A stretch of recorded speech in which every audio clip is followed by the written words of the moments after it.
السلام عليكم ورحمة الله وبركاته. عشركان waxaan uga hadli doonaa waxa loo yaqaano mean iyo median iyo mood. aan ku bilaabno nambarada 10, 20, 30, 40, 40. tusaale inta aynu qaadan doonaa ayaga ayaan isticmaali doonaa waxaana ka bilaabi doonaa waxa loo yaqaano mean. mean waxa uu la mid yahay dhammaan tirooyinkan oo la isku daray oo loo qeybiyey shantana ay tahay inta good. marka waxaan leenahay 10 plus 20 plus 30 plus 40 plus 40. marka dhammaantood oo loo qeybiyey maadaama shanta good ay yihiin waa 1 2 3 4 5 waa 5 good.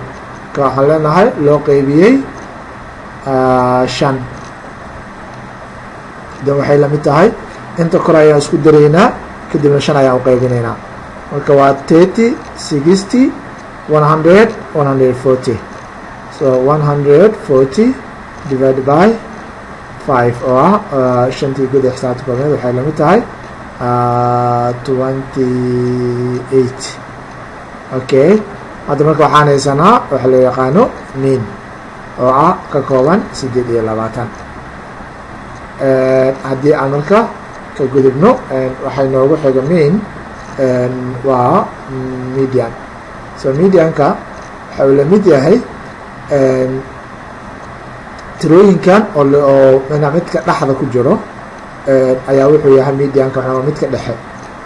marka aad fiiriso 10 iyo 20 waxaa jiraan gees dhinaca kale waxaa jira 40. marka dhexda marka urta 30kaas wuxuu noqonayaa median. so marka labadan dhinacaas iyo labadan kale soo kan dhexda ku jiro wuxuu noqonayaa numberkaas oo waa numberka loo yaqaano medianka. haddii lacala ay dhacdo in tiro isla-eg ay timaado maxaa la sameynaa? tusaale haddii ay 6 good oo kale tahay marka tusaale wuxuu noqon karaa 10 20 30 40 50 60. so markaan oo kale waa 6 good. marka ma jiro number oo dhextaalka ah ama kisi ah. marka maadaama tirada dhaban ay tahay ay isla eg tahay 3 iyo 3 maxaa la sameynaa? marka sidaas oo kale ay dhacdo oo 3na xaggan ay raacdo 3na xaggaas ay raacdo waxaa la sameeyaa marka labada number ee dhexda ku jirto ayaa la isku daraa. hadda labada number aysan waa 30 iyo 40. marka waxaan leenahay 30 plus 40 divided by 2 waxay noqonaysaa 35.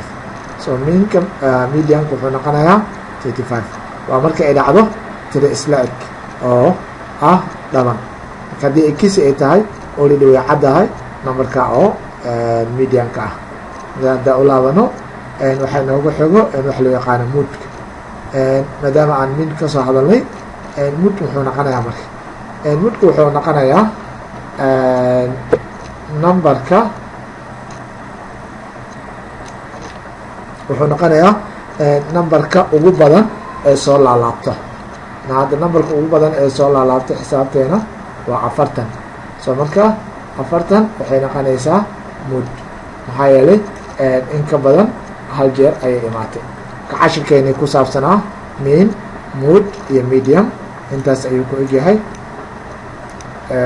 waa anigoo ah dr shaafici shariif maxamed.